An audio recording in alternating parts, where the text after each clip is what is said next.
नमस्कार दोस्तों, मेरा नाम है गौतम सोनवने। मैं आपके लिए एक बार फिर भगवान गौतम बुद्ध की प्रेरक 3 कहानी लेके आया हो। सब्सक्राइब करो, कमेंट्स करो। चलो तो जल्दी से कहानी शुरू करे आइए। प्रेरक कहानी 1, बुद्ध और चक्षुपाल। एक बार भगवान बुद्ध जेतवन विहार में रह रहे थे। भिक्षु चक्षुपाल भगवान से मिलने के लिए आए थे। उनके आगमन के साथ उनकी दिनचर्या, व्यवहार और गुणों की चर्चा भी हुई। भिक्षु चक्षुपाल अंधे थे। एक दिन विहार के कुछ भिक्षुओं ने कुछ मरे हुए कीड़ों को चक्षुपाल की कुटी के बाहर पाया और उन्होंने चक्षुपाल की निंदा करनी शुरू कर दी कि उन्होंने इन जीवित प्राणियों की हत्या की।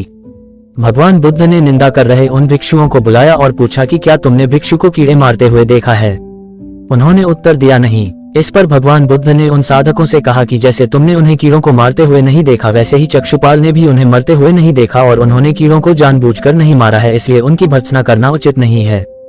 भिक्षुओं ने इसके बाद पूछा कि चक्षुपाल अंधे क्यों हैं? उन्होंने इस जन्म में अथवा पिछले जन्म में क्या पाप किए?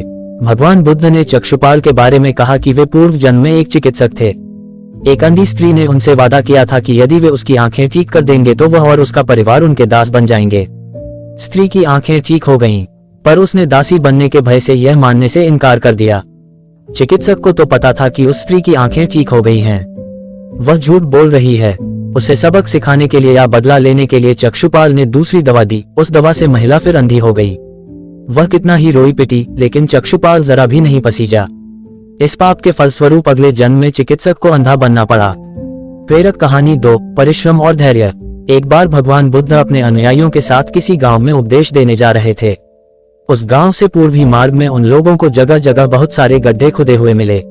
बुद्ध के एक शिष्य ने उन गड्ढों को देखकर जिज्ञासा प्रकट की, आखिर इस तरह गड्ढे का खुदे होने का तात्पर्य क्या है? बुद्ध बोले, पानी की तलाश में किसी व्यक्ति ने इतने गड्ढे खोदे हैं। यदि वह धैर्यपूर्वक एक ही स्थान पर गड्ढे खोदता तो उसे पानी अवश्य मिल जाता, पर वह थोड़ी देर गड्ढा खोदता और पानी न मिलने पर दूसरा गड्ढा खोदना शुरू कर देता। व्यक्ति को परिश्रम करने के साथ धैर्य भी रखना चाहिए। प्रेरक कहानी 3, अमृत की खेती। एक बार भगवान बुद्ध भिक्षा के लिए एक किसान के यहाँ पहुंचे।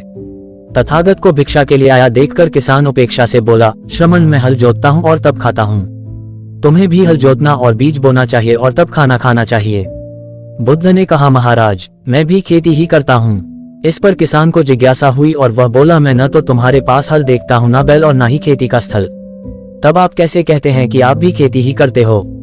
आप कृपया अपनी खेती के संबंध में समझाएं। बुद्ध ने कहा, महाराज मेरे पास श्रद्धा का बीज, तपस्या रूपी वर्षा और प्रजा रूपी जोत और हल है।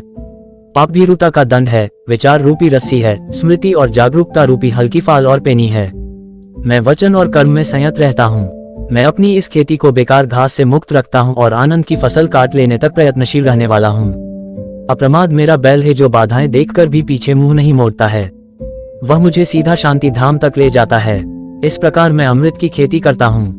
चलो दोस्तों, तो भगवान गौतम बुद्ध की ये 4 प्रेरक कहानी कैसे लगी कमेंट्स करके बताओ। मेरे चैनल पर नए हो तो सब्सक्राइब